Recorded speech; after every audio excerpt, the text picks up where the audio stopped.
तळोद्यात भीषण अपघात, ट्रकचा टायर फुटून चालकाचा जागीच मृत्यू। नंदुरबार जिल्ह्यातील तळोदा शहरालगतच्या बायपास रोडवर बुधवारी सकाळी एक अत्यंत दुर्दैवी आणि हृदयद्रावक घटना घडली। ट्रकच्या टायरमधील हवा तपासत असताना अचानक झालेल्या भीषण स्फोटात चालकाचा जागीच मृत्यू झाला। मिळालेल्या माहितीनुसार साणेश्वर दिलीप मिस्त्री वय 37 असे मृत चालकाचे नाव असून ते सिमेंट वाहतूक करणारा ट्रक घेऊन गुजरातहून आले होते।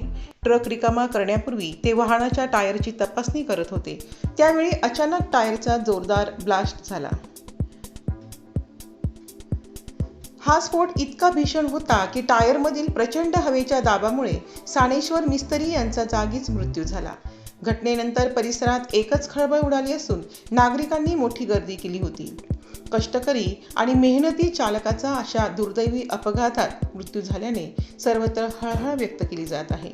घटनेची माहिती मिळताच तळोदा पोलीस घटनास्थळी दाखल झाले असून पुढील तपास सुरू आहे। आदिवासी जनजागृती न्यूज नंदुरबार। नमस्कार।